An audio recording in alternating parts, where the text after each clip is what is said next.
porque básicamente lo que queremos es que ustedes aprendan a reconocerlas y que en su práctica profesional como médicos generales que se están formando en este momento, aprendan a reconocerlas y derivarlas. Posteriormente, ya si ustedes desean hacer una especialidad en neurología, neurocirugía o pediatría, conoceremos a fondo al respecto de ellas. Pero siempre recordar que si ustedes no, lo que no se ve o lo que no se ha visto alguna vez, no se va a poder identificar, no se va a poder reconocer. Precisamente por eso es el propósito de esta clase. Antes de comenzar con la primera entidad nosológica, quiero hacer un acápite y mencionarles al respecto de el desarrollo psicomotor infantil que los invito a repasar y que es importante que conozcan para poder evaluar a un niño desde el punto de vista neurológico.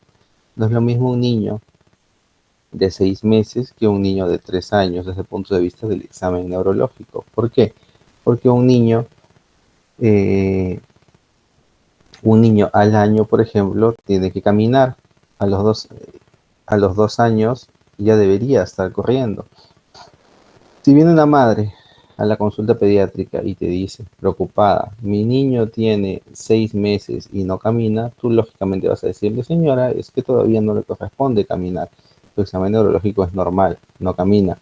Pero si es que el niño tiene 3 años y no camina, tu examen neurológico es alterado. Aprender a identificar cuándo el niño controla la cabeza, control cefálico, cuándo tiene control torácico, cuándo se para con apoyo, cuando se para sin apoyo, cuando comienza a dar los primeros pasos y cuando ya comienza a gatear o a caminar solo, son puntos cruciales en el desarrollo psicomotor infantil que ustedes los van a ayudar a identificar si un examen neurológico infantil es normal o es anormal. Bien, entonces hablamos de hidrocefalia congénita, ya han tenido ustedes su clase de hidrocefalias. La hidrocefalia es ese incremento del volumen, el volumen o del tamaño de los ventrículos del cerebro provocado por el acúmulo de líquido, cefalio raquídeo normal. O en el caso que estamos viendo aquí, la hidrocefalia congénita es un tipo específico de hidrocefalia. ¿Qué quiere decir? Que esta hidrocefalia, la causa que la está generando ha sido provocada o producida intraútero. Esa es la principal diferencia con la hidrocefalia adquirida, que es la hidrocefalia provocada después del nacimiento. ¿Cuáles son las causas de hidrocefalia congénita? Debemos recordar el flujo de líquido cefalorraquídeo. El líquido cefalorraquídeo, como ven ustedes en la imagen, se produce en los plexos coroideos de los ventrículos laterales en la región posterior basal de los ventrículos laterales. Luego, este líquido cefalorraquídeo va y atraviesa a través del agujero de Monro, pasa al tercer ventrículo, a través del acueducto de Silvio pasa al cuarto ventrículo y a través del conducto de epéndimo, agujeros de Lutschki-Mayendi, pasa al espacio subaracnoideo donde es absorbido por las vellosidades aracnoideas. Este circuito es importante. ¿Por qué? Porque debe existir un equilibrio entre producción y absorción. Si existe un stop en alguna parte de todo este circuito, hablamos de hidrocefalia obstructiva o no comunicante. Si no existe ningún stop, pero lo que existe es una sobreproducción o una inferior absorción, entonces estamos hablando de que hay una alteración en el equilibrio y es una hidrocefalia comunicante. El papiloma de plexo coroideo es un ejemplo de hidrocefalia congénita. El plexo coroideo está constituido por un conjunto de células que producen líquido cefalorraquídeo. El papiloma de plexo coroideo es un tumor de células de plexo coroideo que genera un incremento no esperado por la regulación cerebral de flujo de líquido cefalorraquídeo, es decir, una sobreproducción de líquido cefalorraquídeo sobrepasando la capacidad de absorción, con la consiguiente acumulación dentro de los ventrículos y la hidrocefalia que es consecuente. En estas imágenes podemos ver aquí un estudio importante que se hace recién nacido para ver si hay hidrocefalia, si hay sangrado, si hay algún tipo de tumor o algo que pudiera estar alterando el funcionamiento cerebral. Es una ecografía transfontanelar. Lógicamente se puede hacer cuando el niño tiene fontanelas todavía. Las fontanelas se van cerrando con el pasado de los meses. Se puede ver aquí ya la presencia de un papiloma epilepsocoroideo. Si ya necesitamos un estudio más sofisticado como una resonancia magnética, en la figura B, la figura C y la figura D, tanto en sus cortes axial, coronal o sagital, podemos ya identificar una estructura más compacta denominada papiloma epilepsocoroideo como causa de sobreproducción de líquido y de hidrocefalia. La estenosis del acueducto de Silvio, que podemos ver en la imagen, también pues, es una causa de hidrocefalia, de acumulación de líquido, porque impide el flujo y el pasaje adecuado del líquido cefalorraquídeo. Y el síndrome de Dandy-Walker también es otra patología que debemos recordar por sus 4 características, que generalmente también son preguntas de examen porque es una patología muy frecuente en la edad pediátrica. ¿Qué sucede en el síndrome de Dandy-Walker? No todos los niños con síndrome de Dandy-Walker tienen hidrocefalia, pero existe un porcentaje, un gran porcentaje que sí lo tiene. ¿Y cuáles son las características? Un cuerpo calloso que debería verse de esta forma como el esquema, pero vean en la figura, está anormal o está ausente o está alargado o está adelgazado. Un quiste de fosa posterior lleno de líquido. ¿Ven? Todo esto blanco que se ve aquí es líquido. Un cuarto ventrículo que está alargado. Un cuarto ventrículo que debería ser como un triángulo, aquí se ve alargado o se confunde con el quiste. Una normalidad en la formación de cerebelo. El cerebelo, que debería tener una estructura como esos arbolitos o como un brócoli, por decirlo así, está ausente o está, está muy laminado o en láminas. Y el tronco encefálico, que es esa estructura formada por el bulbo raquídeo y la protuberancia, pueden estar comprimidos, pueden estar adelgazados o aplastados, ¿no? Vean ustedes cómo debe ser la forma normal y vean ustedes cómo el tronco está alargado, como si estuviera comprimido. Estas características forman parte del síndrome de Dandy-Walker. ¿Y cómo evidenciamos si un niño tiene? Esas son las principales patologías que nos van a dar hidrocefalia congénita, y ahora vamos a identificar cómo hacemos el diagnóstico de hidrocefalia congénita, así como existen las tablas de la Organización Mundial de la Salud para valorar el peso para la talla para la edad, y de esa manera poder diagnosticar desnutrición crónica aguda o crónica reagudizada. En el control de crecimiento y desarrollo del niño también se mide el perímetro cefálico. El perímetro cefálico también tiene tablas estandarizadas en percentiles y desviaciones estándares por grupos de edad y por sexo, niño o niña. Se mide el perímetro cefálico con una cinta métrica que pasa por el nasion, la parte superior de la nariz, y por el inion, que es la protuberancia occipital externa. Si ustedes se tocan en la parte de atrás de la cabeza, en la zona occipital, tienen como una pequeña protuberancia. Esa es la protuberancia occipital externa. La cinta métrica pasa por esos dos puntos y es una adecuada medida, una adecuada toma o una adecuada medida del perímetro cefálico. ¿Y por qué es importante eso? Porque no solamente me va a decir esa medida el percentil o la desviación estándar a la cual el niño está, el niño se encuentra. Lo importante y lo más importante en esta tabla es que el niño se mantenga entre 1 o 2 desviaciones estándares. El niño, por ejemplo, a los 4 meses lo veo en desviación estándar 0. A los 6 meses lo veo en desviación estándar 0. A los 10 meses lo veo en desviación estándar 0 o 1. Ese niño se mantiene en esa desviación estándar. Pero ¿qué sucede si el niño yo lo veo hoy de 2 meses y está en 0? De 4 meses y está en 1. De 6 meses pasa a desviación 2. Ese niño está cambiando y saltando las desviaciones estándares en el crecimiento cefálico. Por lo tanto, amerita que ustedes hagan una intervención y lo deriven con un pediatra, un neurólogo o un neurocirujano para evaluar qué está sucediendo y por qué esa cabecita está creciendo de forma desproporcionada o más rápido que lo que debería.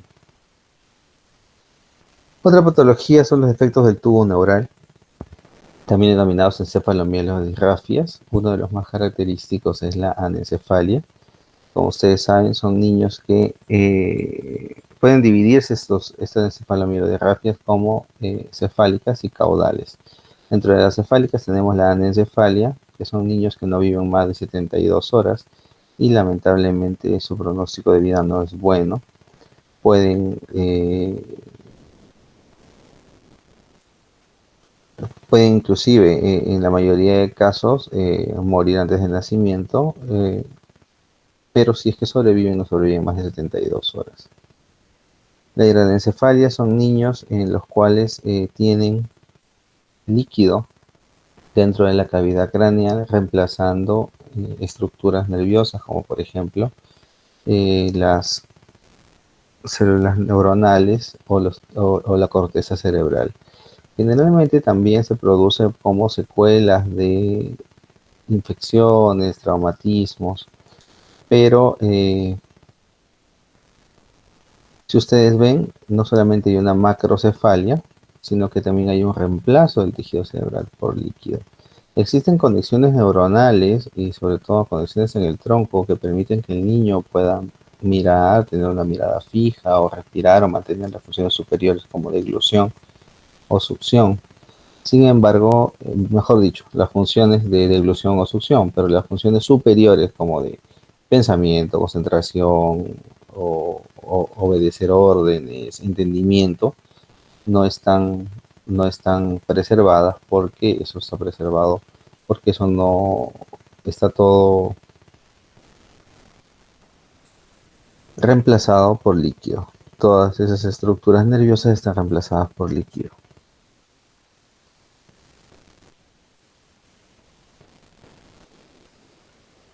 Otro defecto del tubo neural es el encefalocele. Si ustedes ven en la imagen, tienen una bolsa que recubre tejido encefálico, que puede estar también contenido arterial y venoso. Es un tejido que ya es aberrante y no es funcionante. En la secuela de este niño va a depender básicamente de qué cantidad de masa encefálica esté aquí o qué componentes de la masa qué componentes del tejido cerebral estén dentro de esta bolsa, ya que este tejido no va a poder volver a su cavidad craneal. Lo que se tiene que hacer aquí en una cirugía es una plastía en el cual se va a tener que cortar o seccionar todo este tejido nervioso aberrante y hacer un cierre del cuero cabelludo. Y lo que quede dentro de la cavidad craneal, pues será lo que continúe funcionando. Pueden tener una secuela importante, sí, dependiendo del área cerebral que esté comprometida.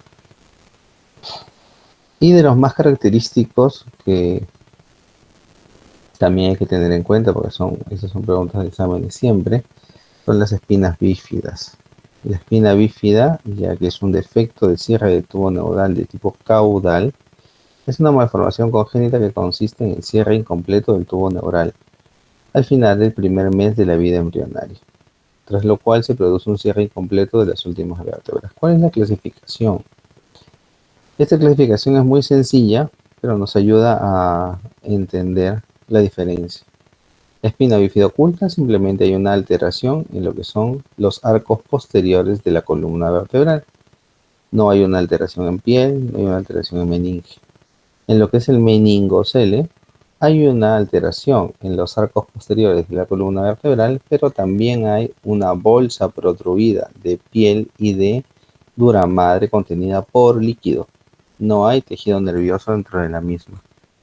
Y en el mielomeningocele, sí, además de lo otro, defecto en los arcos posteriores, protrusión de una bolsa de piel, dura madre, hay tejido nervioso o raíces nerviosas que son aberrantes, no funcionantes, que están dentro de esa bolsa. Cuando no se hace un adecuado control durante la gestación y los niños pueden nacer con ello, el parto resulta traumático, rompiéndose esta bolsa y con la consiguiente introducción de gérmenes al sistema nervioso central, provocando infecciones severas en los niños recién nacidos con mielomeningocele roto. Una de las consecuencias de este mielomeningocele es la médula anclada. El mielomeningocele, al hacer una reparación, se debe cerrar toda la bolsa protruida y abierta o rota, y se debe además intentar ingresar las raíces aberrantes al canal. Sucede que en muchos de los casos estas raíces aberrantes se fijan y se adhieren a la parte baja de la columna. Al adherirse estas raíces nerviosas a la parte baja de la columna, van a impedir que el cono medular, que debería ascender con el pasar de los años hasta L1, L2 en la etapa adulta, haga lo propio y entonces se quede anclado a la base a través del filum terminal.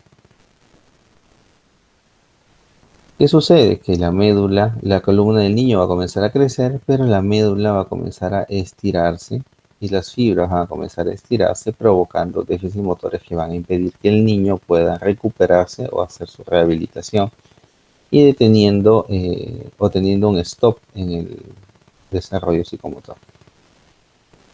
La craneosinostosis es otra patología importante que debemos recordar y es una de las patologías bandera de la neurocirugía pediátrica, es el cierre prematuro o parcial, o total de una o más suturas del cráneo.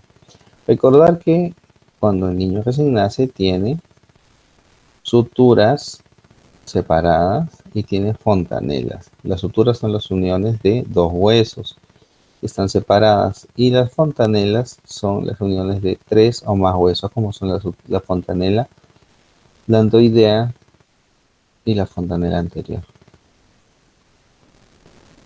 que luego con el pasar del tiempo van a cerrarse, formar la sutura lambdoidea, la sutura sagital, la sutura coronal y la sutura metópica o sutura interfrontal cuando se unen los dos huesos del cráneo. Eso con el pasar del tiempo. Pero al inicio los huesos del cráneo están separados, permitiendo el crecimiento del cráneo en el menor. Entonces, no solamente provoca esta craneosinostosis al tener un cierre de una sutura de forma prematura o anormal, una deformidad que origine un defecto estético, sino que también origina un problema porque va a impedir el crecimiento del tejido nervioso a lo largo de los años, ya que el hueso se está sellando, por decirlo así, antes del tiempo. Existen dos tipos de craneosinostosis o dos grupos de craneosinostosis, la no sindrómica y la sindrómica. Para entenderlo más fácilmente vamos a hablar primero de la sindrómica. ¿Qué quiere decir?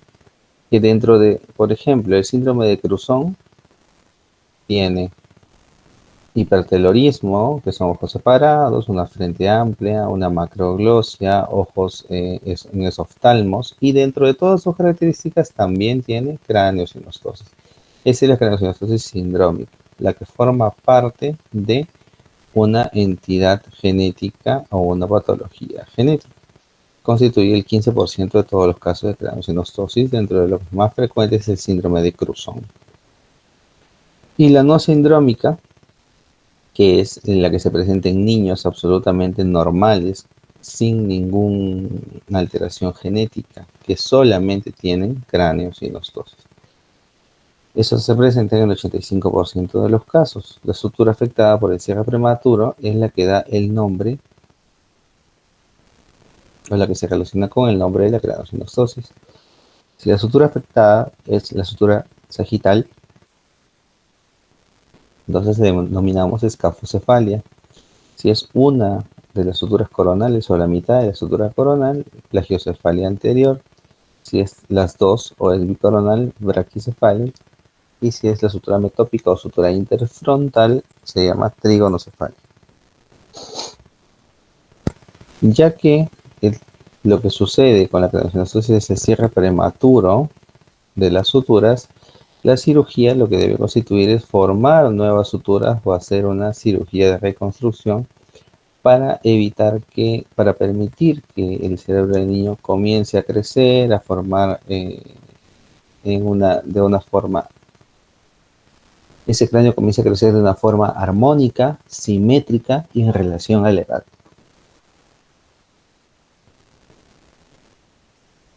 La escoliosis infantil es importante reconocerla Para examinar al niño con escoliosis tenemos que examinarlo con el torso desnudo, de pie. ¿Qué vamos a observar? Vamos a observar desnivel en los hombros. Un hombro puede estar más caído que el otro. Y si lo hacemos agachar como si se fuera a recoger una pelota, podemos ver también desnivel en lo que son los omóplatos. También podemos ver desnivel en ambas caderas. Una cadera puede estar más elevada que la otra. Eso constituye parte del examen físico. ¿Qué tenemos que examinar? Tenemos que examinar también que los dos miembros inferiores sean del mismo tamaño, que no haya una diferencia significativa que pudiera estar originando o ser causa de la escoliosis. Sin embargo, dentro de la etiología de la escoliosis podemos encontrar tres características o categorías principales. La neuromuscular, que es provocada por enfermedades musculares que generan un desbalance muscular, valga la redundancia. La congénita, cuando hay una asimetría en el desarrollo de las vértebras, por ejemplo, vértebras en mariposa, vértebras en listón, vértebras en trapecio. O la idiopática, cuando no se encuentra una causa específica. El tratamiento inicial de la escoliosis es la terapia física, hacer una adecuada evaluación postural, el uso de corsets, correctores, pero cuando ya la escoliosis se torna restrictiva, ya puede inclusive tener un patrón restrictivo pulmonar o se torna dolorosa o deformante en el niño, es conveniente hacer el estudio para hacer una corrección vía quirúrgica con fijación transpedicular con barras y osteotomías, como ustedes están viendo en las imágenes. Cuando hablamos del sistema nervioso central, debemos recordar lo que son los grados de las lesiones tumorales. Tenemos 4 grados de lesiones tumorales del sistema nervioso central. Los tumores del sistema nervioso central pueden ser benignos o pueden ser malignos. Los benignos pueden ser los tuberculomas, por ejemplo, los abscesos, un lipoma. Los malignos constituyen toda la gama de tumores que podamos conocer, que pueden ser de bajo grado de malignidad, los de grado 1 y 2, o los de alto grado de malignidad, los de grado 3 y 4. Los 1 son proliferativos, los 2 son infiltrativos, los 3 tienen anaplasia y los 4 tienen necrosis. Básicamente son las características que debemos recordar. Y los tumores se van a basar en, primero, mejor dicho, la nomenclatura de tumores se va a basar en lo que es la estirpe celular y luego el grado de malignidad. Recordar que no existe una causa específica que genere un tumor. Existen factores de riesgo, dentro de los cuales podemos tener algunos congénitos, como la enfermedad de von Hippel-Lindau, neurofibromatosis 1-2, esclerosis tuberosa, que son factores de riesgo congénitos, porque son enfermedades heredofamiliares que pueden provocar la aparición de tumores. Y los de riesgo adquiridos, como son radiaciones ionizantes, intoxicación por metales pesados, aunque también son factores de riesgo, pero no son causa directa. Vemos en esta imagen un gran proceso expansivo frontotemporal del lado derecho. En tomografía, como se ve, en resonancia, sin contraste. Esto es una resonancia en secuencia FLAIR que permite evaluar la constitución del tumor. ¿Qué tumores debemos recordar nosotros en el sistema nervioso central? En niños que son muy frecuentes, el sarcoma cerebral. El sarcoma es un tumor destructivo, es un tumor muy sangrante, de crecimiento muy rápido, como ustedes ven aquí. No solamente el sarcoma está dentro del cerebro, sino que ha horadado todo el cráneo y está saliéndose o queriendo salirse a través de la piel. Una vez operado, este niño tiene que ser sometido a radioterapia lo antes posible porque el sarcoma puede volver a crecer de una manera indiscriminada y muy rápida. El meduloblastoma es uno de los tumores más característicos de la edad pediátrica, sobre todo en fosa posterior. ¿Por qué? ¿Cuál es su característica importante? Es que tienen diseminación leptomeningia. Los tumores del sistema nervioso no hacen metástasis.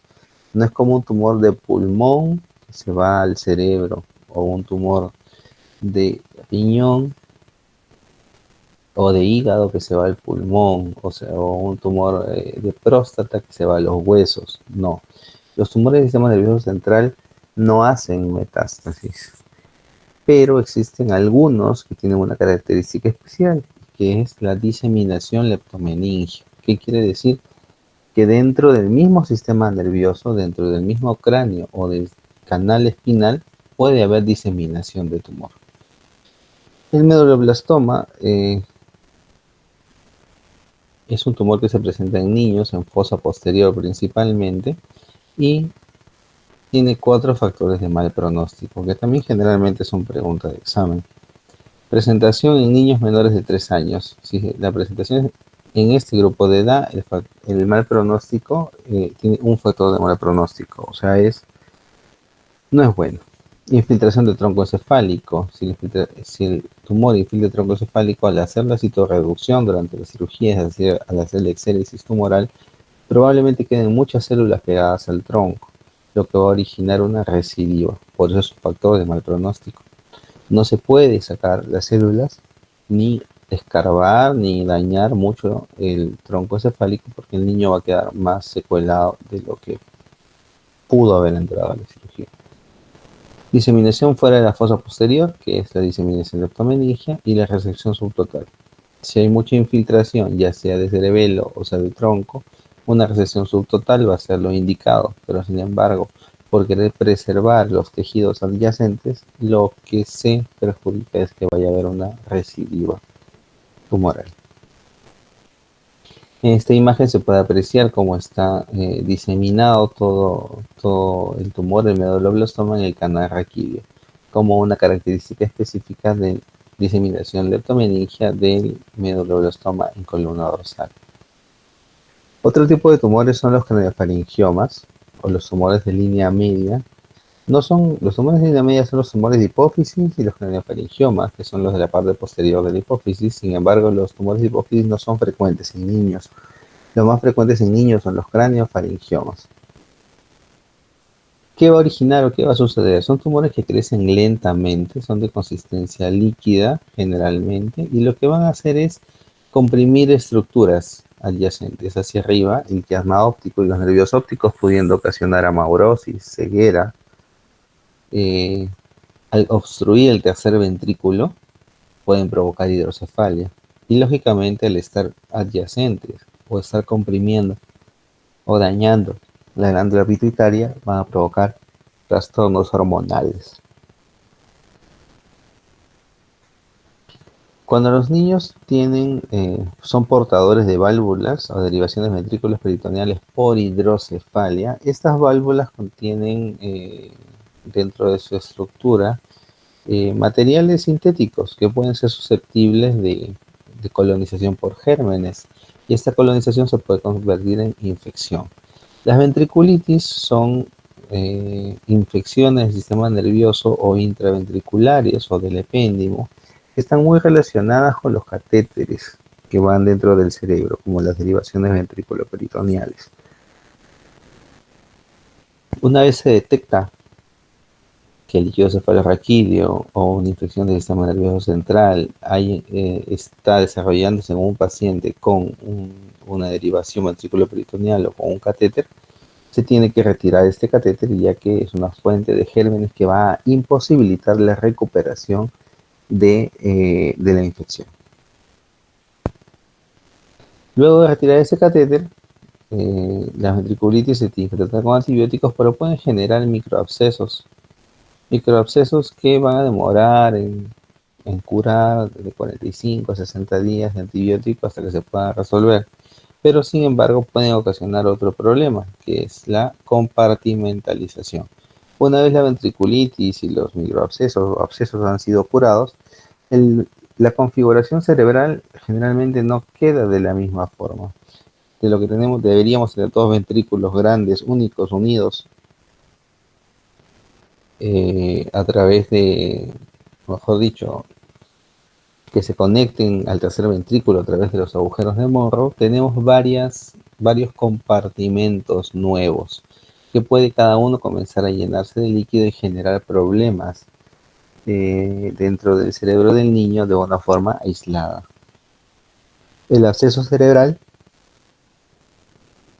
tanto en adultos como en niños, requiere manejo complejo, ya que el que los medicamentos lleguen a atravesar la barrera hematoencefálica al ser unas moléculas de gran peso molecular y tamaño es bastante difícil. Por lo tanto, se prefiere siempre que el absceso cerebral sea evacuado, sea operado, no solamente para quitar ese efecto de masa que está generando sobre el cerebro, sino para poder hacer una capsulectomía, es decir, sacar la cápsula que está rodeando el absceso y de esa manera poder eliminar la infección, además de poder enviar a cultivo y poder determinar exactamente cuál es el germen que está causando el absceso y poder dar el antibiótico correspondiente. La malformación de Chiari, solo mencionarles que como definición es ese descenso de las amígdalas cerebelosas o de estructuras adyacentes, dependiendo del grado, por debajo de la línea del agujero magno. Y la epilepsia refractaria, si bien es cierto, nosotros escuchamos hablar de epilepsia, la epilepsia es una patología que eminentemente maneja el neurólogo y muy bien lo hace. Sin embargo, cuando la epilepsia se torna ya incontrolable con medicamentos y las crisis son diarias de muchas veces al día, es importante hacer un estudio para valorar si el paciente es candidato para cirugía de epilepsia. Y hay dos tipos de cirugía de epilepsia: la cirugía con tratamiento resectivo focal y la cirugía con tratamiento paliativo. Si nosotros conseguimos identificar el punto, el foco epileptógeno, y este no se encuentra dentro de un área elocuente, entonces hay que hacer una resección del foco epileptógeno para poder disminuir esa descarga que genera en el paciente las crisis convulsivas.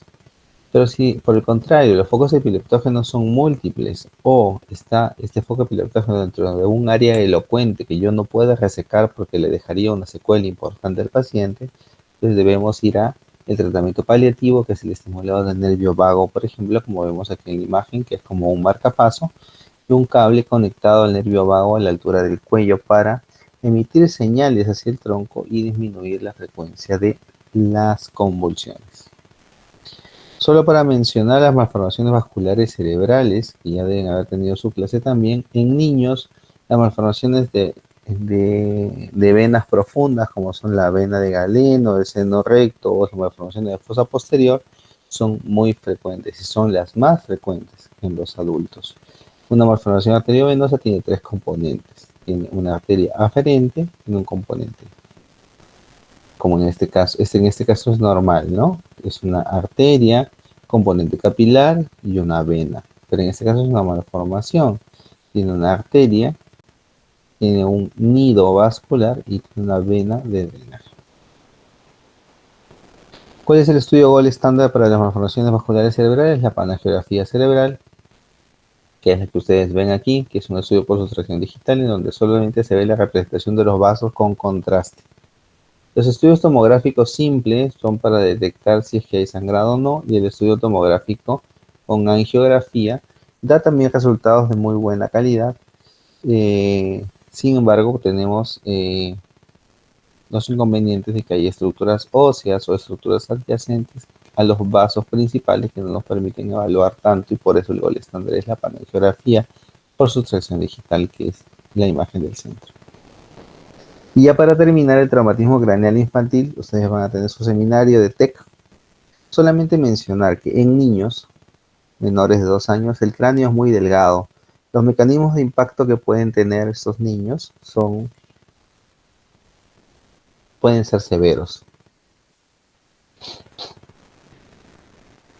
Existe muy frecuentemente la asociación entre el hematoma epidural, que está formado por el desgarro de que se comienza a llenar dentro del espacio epidural, es decir, entre el cráneo y la dura madre, por el desgarro de una arteria meningia.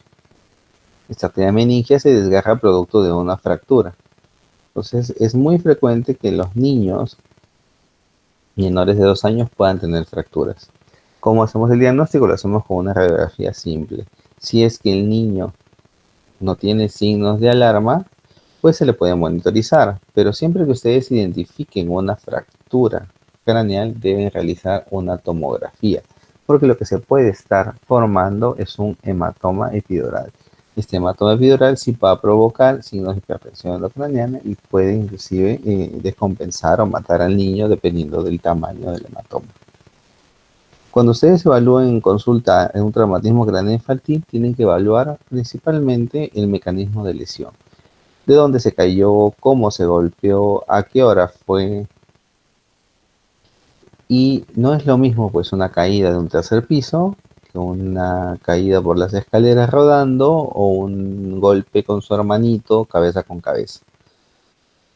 El mecanismo de lesión. El tiempo. No es lo mismo que se haya golpeado la cabeza ayer a que se haya golpeado la cabeza hace 15 minutos. ¿Por qué? Porque hace 15 minutos lo voy a tener que observar más. No sé, que pueda haber estado pasando algo o pueda tener alguna reacción o pueda estarse llenando un hematoma epidural, no lo sé, que yo deba de observar desde el punto de vista neurológico. Entonces, mientras más tiempo ha pasado del golpe, más seguros estamos. Mientras más cercanos al golpe estemos, menos seguros estamos y el niño requiere más observación.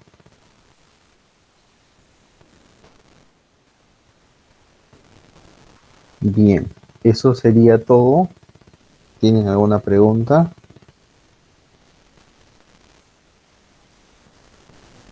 Todo claro, doctor. Muchas gracias.